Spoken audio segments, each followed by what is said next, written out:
सबसे पहले बहुत बहुत शुक्रिया जो आपने शुरुआत में कहा। और जब भी एक गाना आता है नया तो एक नई उसकी एक एक्साइटमेंट होती है, उसके साथ में बहुत सारी एक चीज़ें जुड़ी होती हैं, बहुत यादें जुड़ी होती हैं, बहुत सारी उम्मीदें हैं, बहुत सारी प्रेयर्स हैं, प्रार्थनाएं हैं मेरी, लोगों की, मेरे फैंस की। तो जब भी मैं एक नया गाना लेके आता हूँ या जब भी मुझे एक नया गाना मिलता है बॉलीवुड फिल्म में, तो ऐसी घंटी बजती जो बजी अभी दिल में। तो बहुत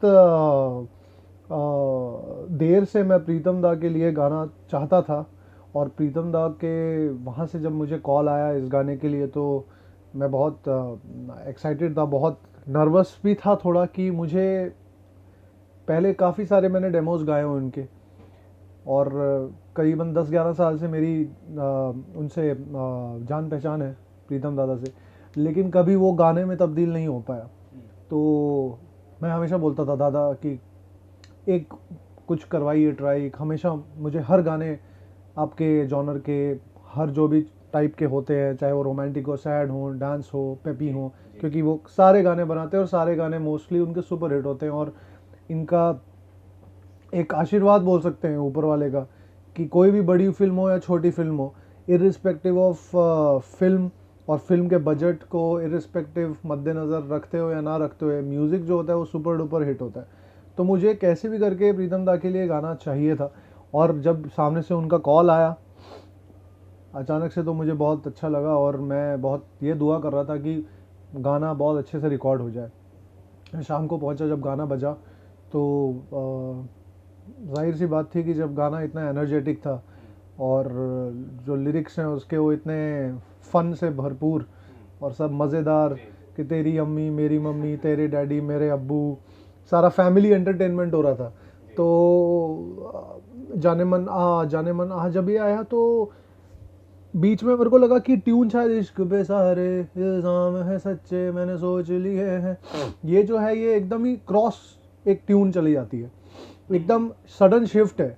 नॉर्मल, हाँ, तेरी मम्मी तेरे अब्बू, तेरा ब्रदर मेरा साला, इश्क पे सारे इल्जाम है अच्छे। तो ये कोई भी सोच नहीं पाएगा कि ऐसा गाने में सडन इतना कोई ड्रास्टिक चेंज हो जाएगा, एकदम ही सडनली अचानक से वो ट्यून बदल जाती है और कलर पूरा चेंज हो जाता है।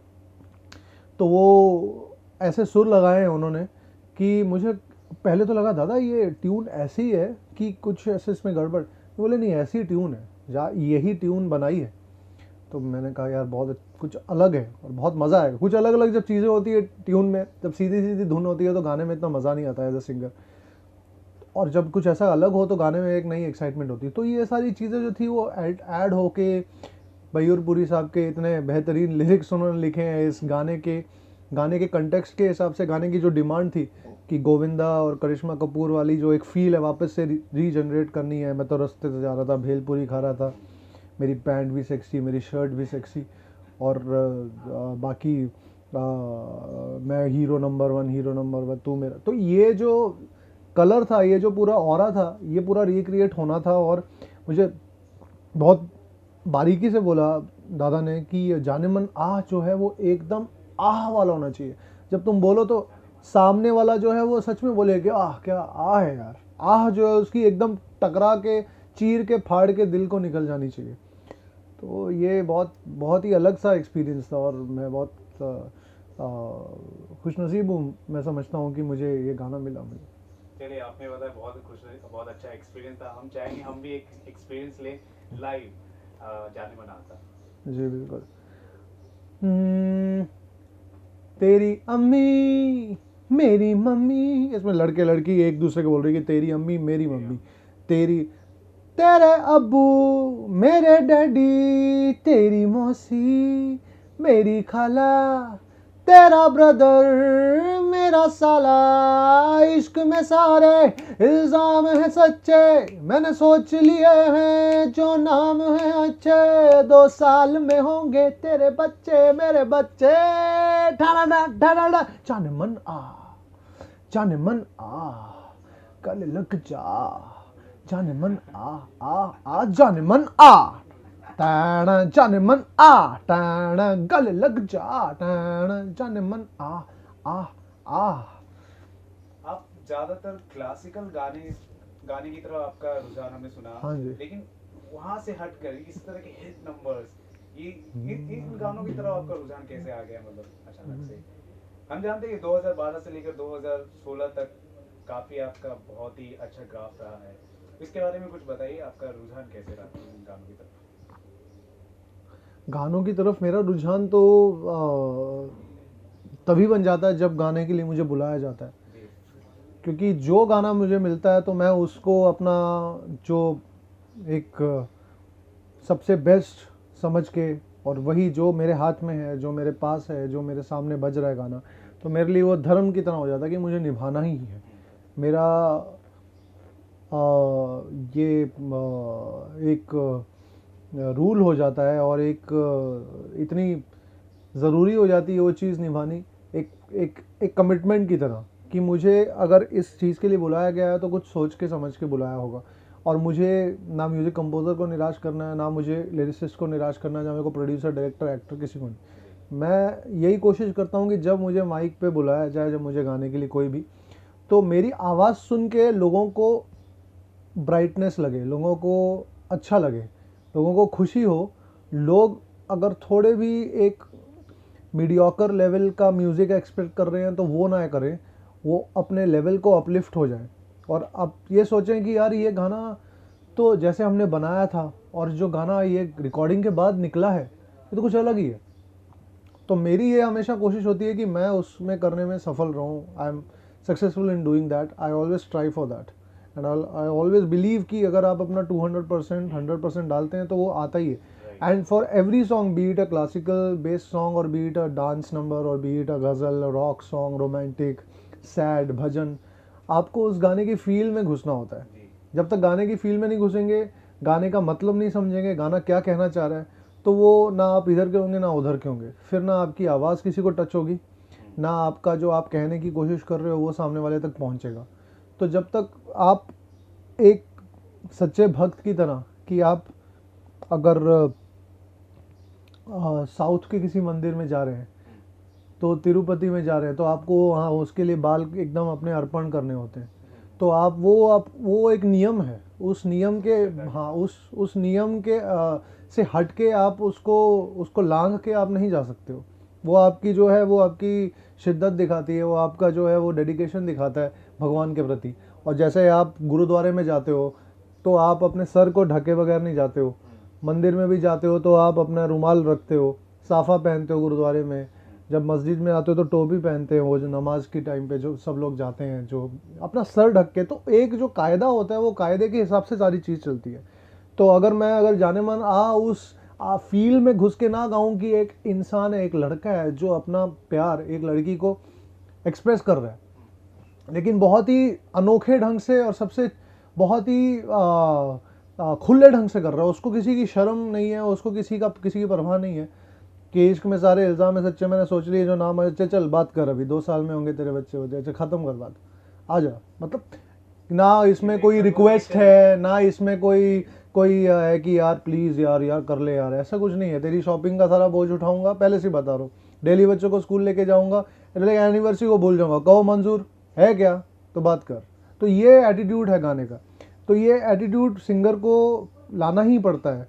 और हाँ, ट्यून के साथ, भाव के साथ, तो सारा एक्सप्रेशन, सुर, ताल, वेरिएशंस, और नज़ाकत भी है। यही नहीं है कि एकदम ज़ोर ज़ोर से गाना, चिल्ला के गाना डांस नंबर में होती है। वो डांस नंबर सबसे मुश्किल इसलिए होता है क्योंकि उसमें आपको सारी चीज़ें मिला के प्रेजेंट करनी होती है। स्लो सॉन्ग में आपको स्लो ही चलना है, आपको पता है आपको स्लो चलना है, आपको एकदम ऐसे मुलायम तरीके से बात करनी है।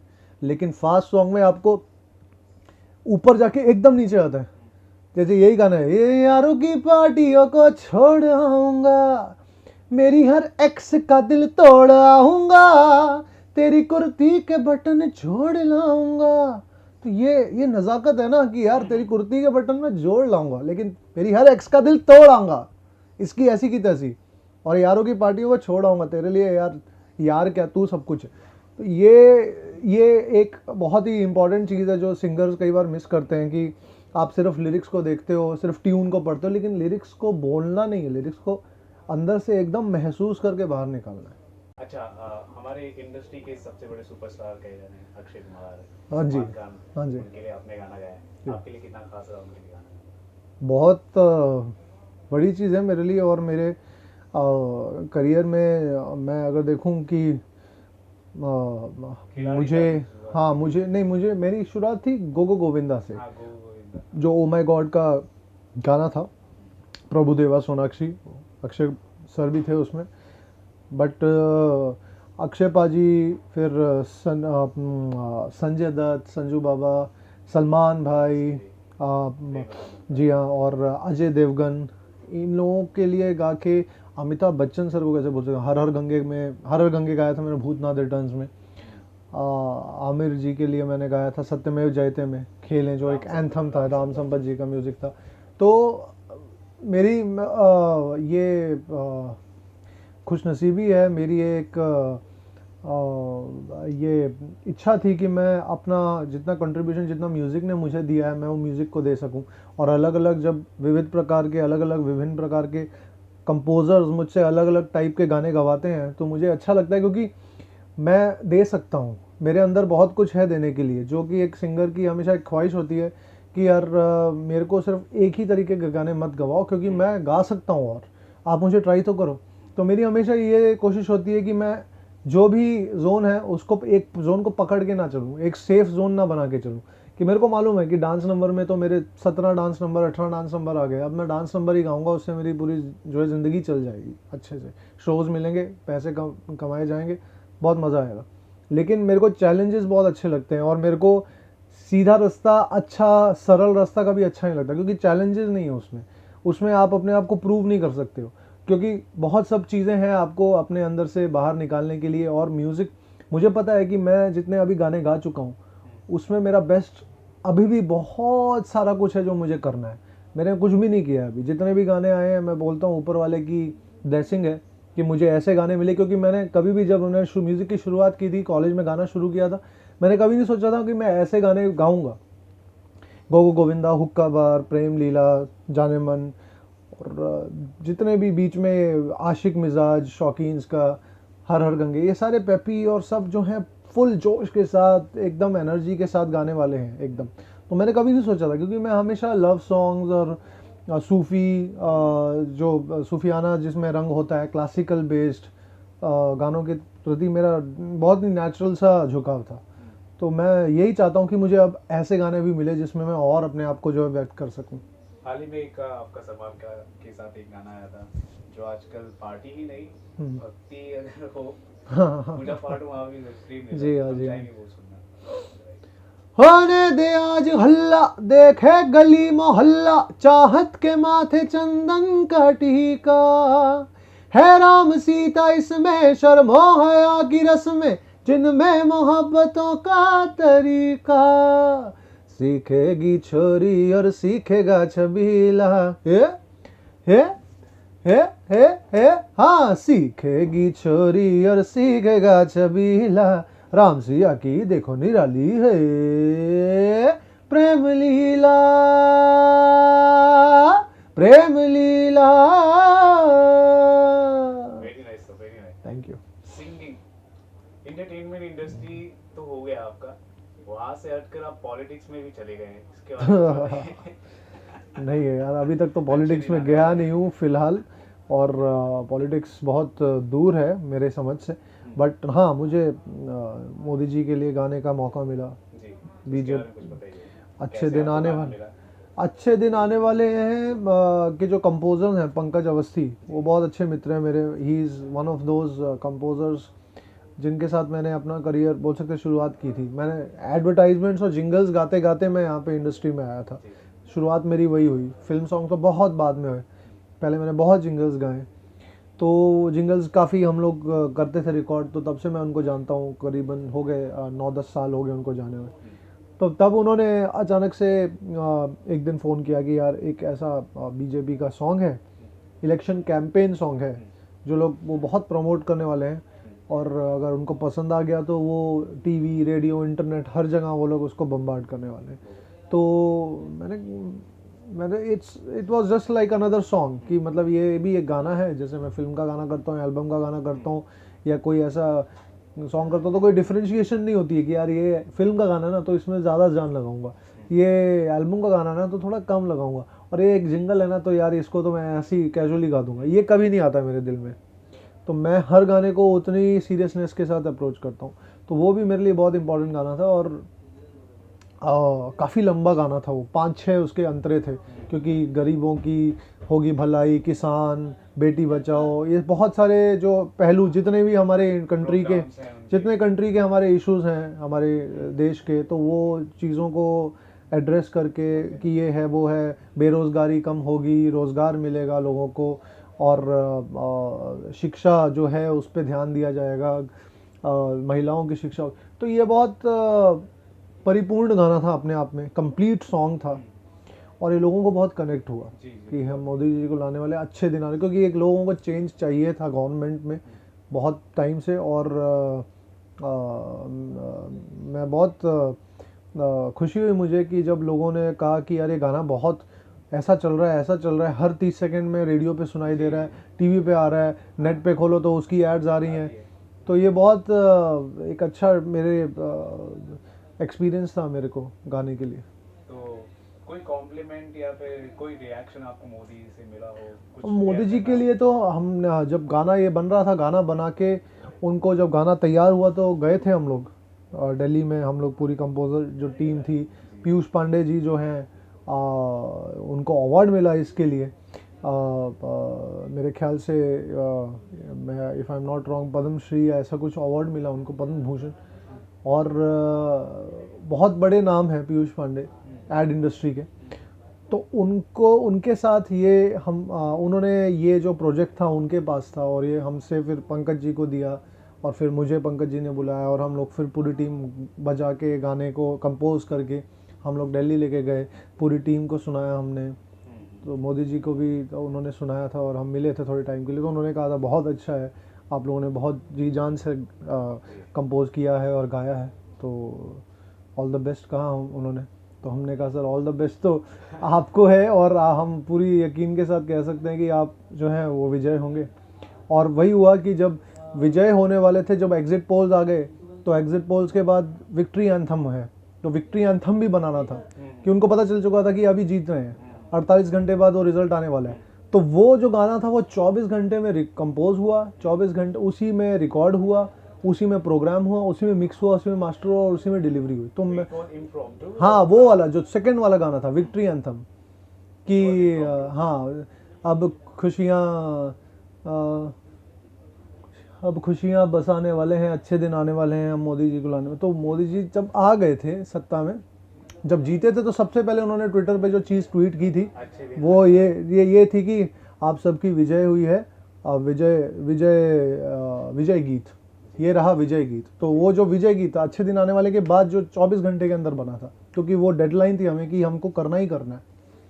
तो ये बहुत अच्छी एक चीज़ थी। अगर इस गाने के बारे में बात हुई, एक लाइन अगर आप